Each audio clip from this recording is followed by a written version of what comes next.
Magandang araw mga bata!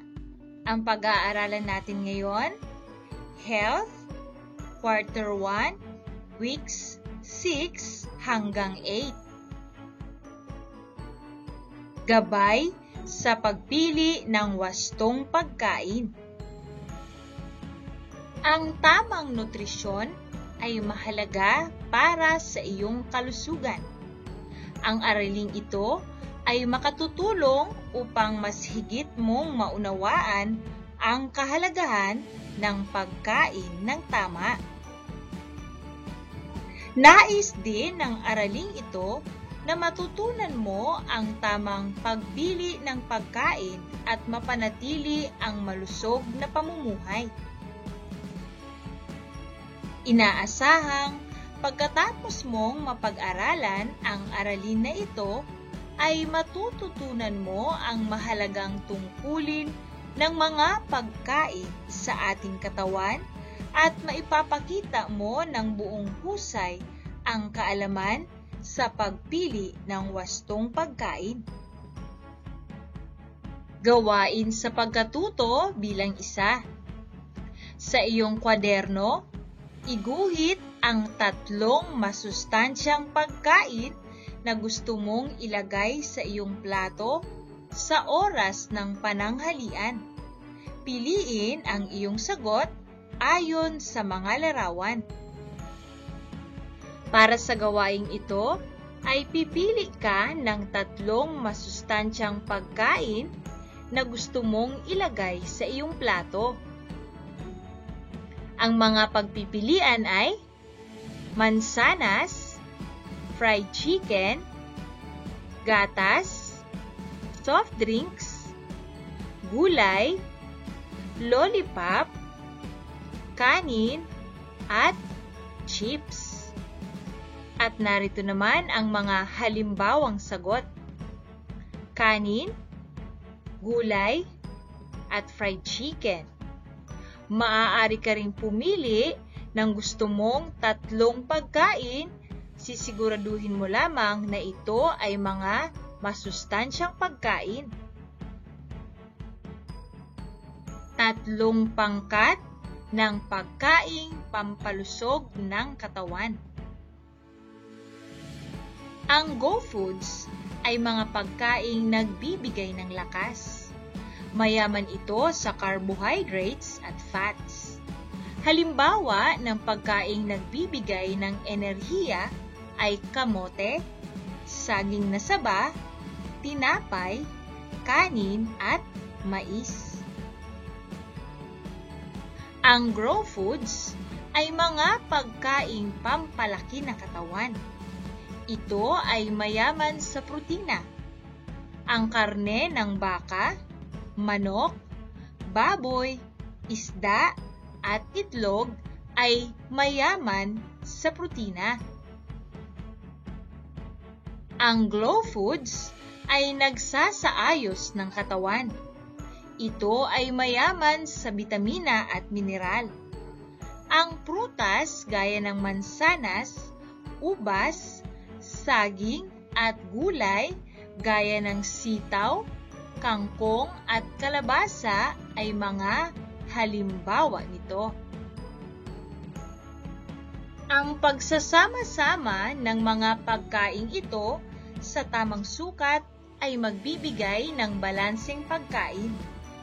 Ang balanseng pagkain ay naglalaman ng tamang sukat ng pagkain mula sa nabanggit na 3 pangkat na pinanggagalingan ng mga kinakailangang sustansya ng ating katawan. Gawain sa pagkatuto bilang 2. Isulat ang 5 halimbawa ng Go, Grow, at Glow Foods na iyong kinakain. Kopyahin ang chart at ilagay ang iyong sagot sa iyong kwaderno. Para sa Go Foods, narito ang mga halimbawang sagot: kanin, tinapay, mais, kamote, at biskwit. Sa Grow Foods naman, isda, itlog, gatas, keso, at karne ng manok. At para sa Glow Foods, ubas, mangga, kalabasa, malunggay, at sitaw. Gawain sa pagkatuto bilang 3. Sa iyong kwaderno, sumulat ng 5 masusustansyang pagkain na dapat kainin ng isang mag-aaral na katulad mo. At narito ang mga halimbawang sagot: isda, saging, itlog, kalabasa, at mansanas. Gawain sa pagkatuto bilang 4. Suriin ang chart sa ibaba. Kung ikaw ay pipili ng pagkain, ano-ano ang mga pagkaing pipiliin mo para sa umagahan? Isulat ang iyong sagot sa iyong kwaderno. Ang mga pagpipilian ay patatas, kanin, cake, gatas, isda, at spaghetti. Tayo ay pipili ng pagkain para sa umagahan. At ang maaaring sagot ay kanin, isda, at gatas.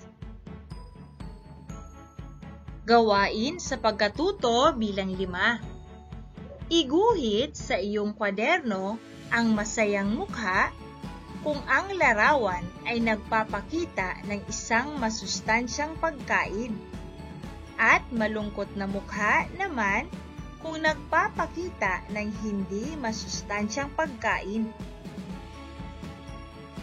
Sa unang bilang ay saging. Ito ba ay masustansya o hindi masustansyang pagkain?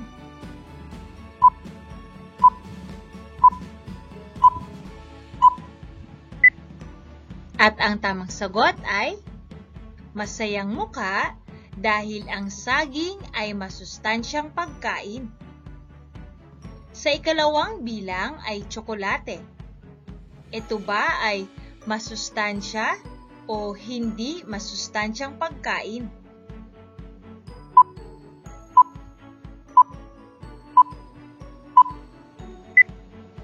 At ang tamang sagot ay malungkot na mukha dahil ang tsokolate ay hindi masustansyang pagkain. Sa ikatlong bilang, isda.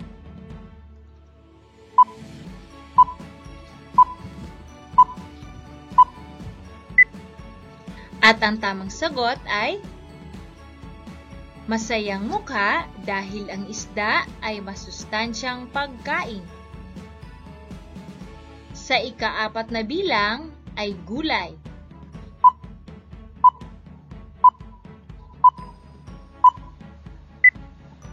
At ang tamang sagot, masayang mukha dahil ang gulay ay masustansyang pagkain. Sa panghuling bilang ay cake.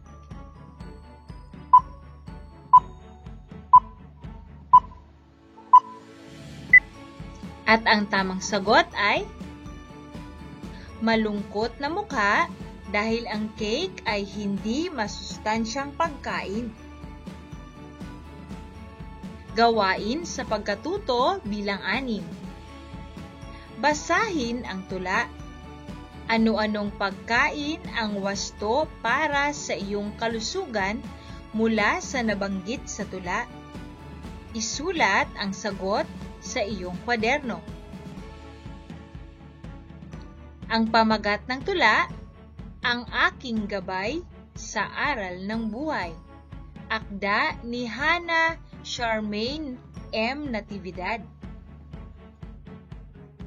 Kangkong, pechay, repolyo at malunggay, gulay na niluto sa sardinas ni tatay. Ulam naming madalas ng buhay pasiitay. At tila hanggang ngayon, sa pandemic na sitwasyon ng buhay, pagkaing masustansya, hatid pa rin ni inay. Sa agahan ay nilagang itlog, kanin, gatas at tinapay. Sa eskwela ay keso't pandesal sa aking bag niya inilalagay. Minsan ay saging na saba at kamote. Ayaw naming magkakapatid ang burger at milk tea. Masarap naming tanghalian sa tuwing kami ay nasa bahay. Masarap na tinola, lahok ay sayote, sabaw ng buko at malunggay. Di ko palalampasin, handa niyang inumin. 8 basong tubig mula umaga hanggang hapunan sa akin. Sa handaan naman malalasahan, matamis na halaya, malamig na ice cream at gulaman. Ang aking mga kapatid, iwas chichirya at soft drinks din naman. Kung kaya't akong bunso, may masayang kasamahan. Sinisiguro nilang ako'y malusog sa katawan, habang ang aking nanay ang pag-aaral at pananamit ng kaniyang subaybay. Nagustuhan niyo ba ang tula, mga bata? Mabuti naman kung inyong nagustuhan. Ngayon naman ay sagutin natin ang tanong, ano-anong pagkain ang wasto para sa iyong kalusugan ang nabanggit sa tula? Ang maaaring sagot ay kangkong, pechay, repolyo, malunggay, nilagang itlog, kanin, gatas, tinapay, keso, pandesal, saging na saba, kamote, manok, sayote, buko, at 8 basong tubig.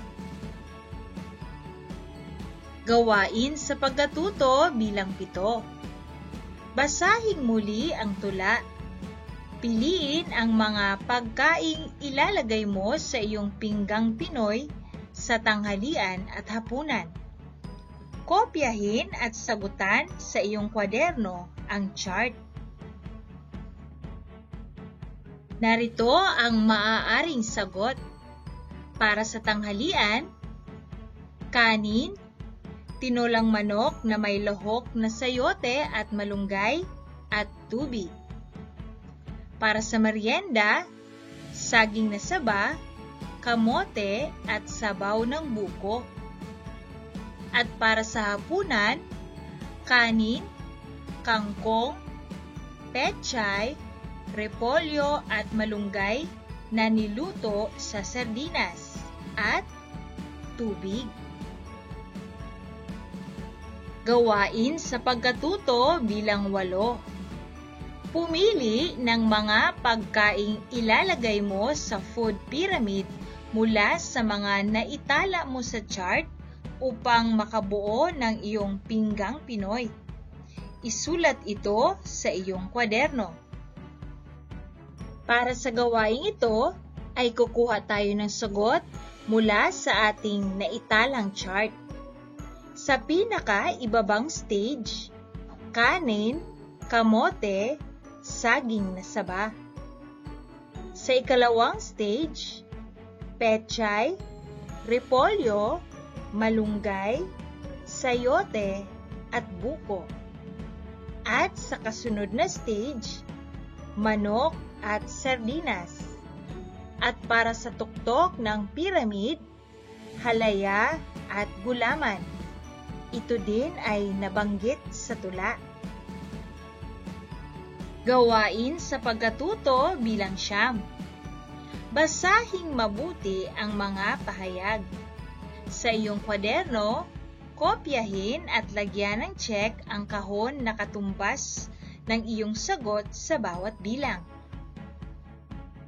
Para sa gawaing ito ay ichi-check mo kung palagi o lagi minsan o hindi mo ginagawa ang mga gawain. Sa unang bilang, umiinom ng gatas araw-araw. Sa ikalawang bilang, kumakain ng almusal. Ikatlong bilang, kumakain ng junk food tuwing merienda. Ikaapat na bilang, nanonood ng telebisyon buong araw. Sa ikalimang bilang, umiinom ng 3 bote ng soda sa isang araw. Sa ika-6 na bilang, umiinom ng mga natural na katas ng prutas. Sa ika-7, umiinom ng 8 hanggang 10 baso ng tubig. Sa ika-8 bilang, lumalapit sa taong naninigarilyo. Sa ika-9 na bilang, nakikipaglaro ng basketball at iba pang aktibong laro sa mga kaibigan tuwing Sabado.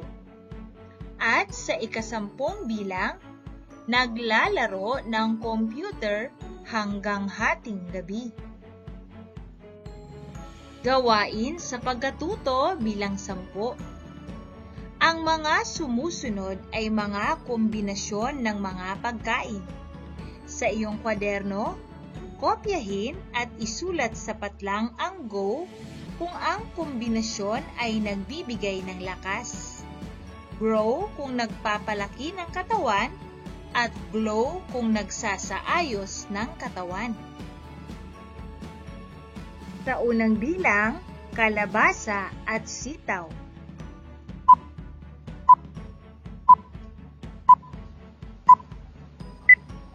At ang tamang sagot ay Glow Foods. Sa ikalawang bilang, saging, carrots at repolyo.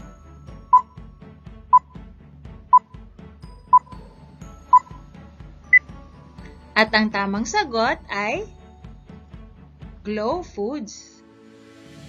Sa ikatlong bilang, gatas at mani.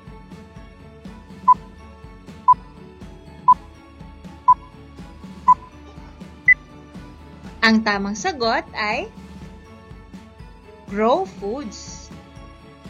Sa ika-4 na bilang, itlog at karne.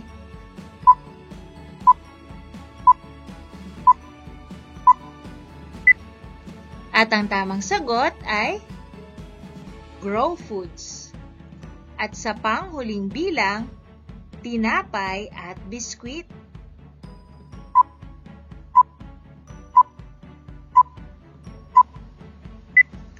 Ang tamang sagot ay Go Foods. Gawain sa pagkatuto bilang 11. Sa iyong kwaderno, kopyahin ang chart sa ibaba at magtala ng 10 pagkaing wasto at dapat kainin at 10 hindi wasto na dapat iwasan upang ikaw ay higit na maging malusog. At narito ang mga halimbawang sagot. Para sa pagkaing wasto at dapat, isda, itlog, gatas, kanin, tinapay, ubas, karne ng manok, karne ng baboy, kalabasa at mansanas. Para naman sa pagkaing di wasto at dapat iwasan, candy, chocolate, cake, chips o chichirya, burger, hotdog, ice cream, french fries, longganisa, at soft drinks. Gawain sa pagkatuto bilang 12. Basahin at sagutin ang mga sumusunod na tanong sa bawat bilang. Isulat sa iyong kwaderno ang tamang sagot. Sa unang bilang, alin ang pagkaing nagpapalakas ng ating katawan? A. Tinapay, B. Gatas, C. Isda at D. Saging.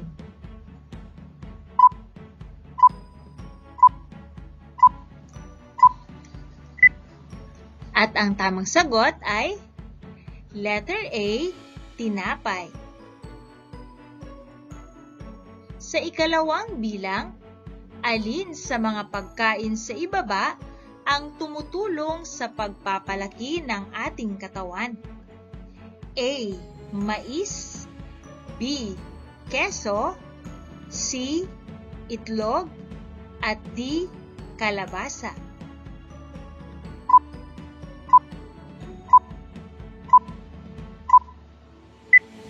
At ang tamang sagot ay letter C. Itlog. Sa ikatlong bilang, alin sa mga sumusunod ang naidudulot sa katawan ng pagkain ng kanin? A. Nagbibigay ng lakas at enerhiya. B.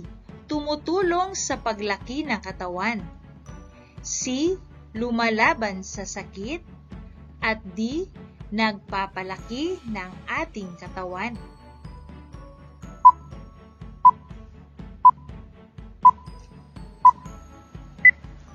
At ang tamang sagot ay letter A. Nagbibigay ng lakas at enerhiya. Sa ikaapat na bilang, alin ang masustansyang inumin? A. Kape, B. Gatas, C. Soda, at D. Tsaa.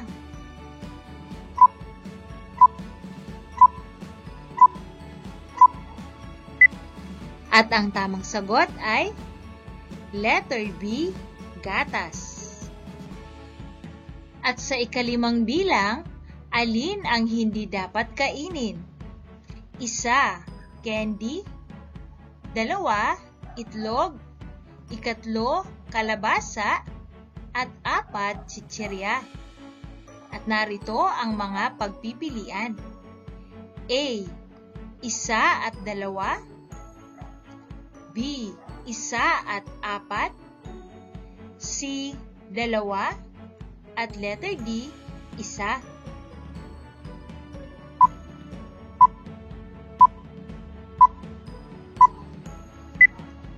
At ang tamang sagot ay letter B. Isa at apat. Ito ay candy at chichirya. Gawain sa pagkatuto bilang 13. Basahin ang mga pagkain sa bawat bilang. Isulat ang titik A kung ito ay pagkaing nagbibigay ng enerhiya. Titik B naman kung pagkaing tumutulong sa pagpapalaki ng katawan. At titik C kung pagkaing lumalaban sa sakit at impeksyon.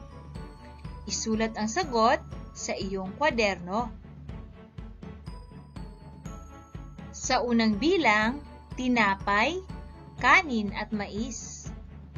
Sa ikalawang bilang, saging, mansanas at carrots. Sa ikatlong bilang, gatas, itlog at manok. Sa ikaapat na bilang, papaya, kangkong, at sitaw. Sa ikalimang bilang, mani at munggo.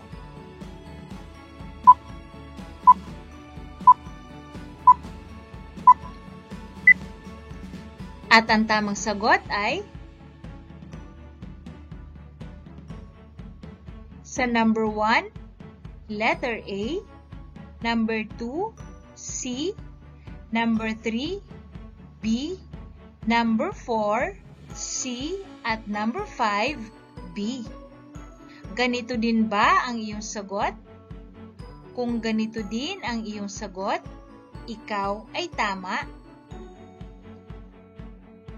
Gawain sa pagkatuto bilang 14. Sumulat ng talata ayon sa hinihingi ng sitwasyon. Isulat ito sa iyong kwaderno. At narito ang sitwasyon. tutulong ka sa iyong nanay na magluto ng pagkain para sa agahan. Gumawa ng menu para dito.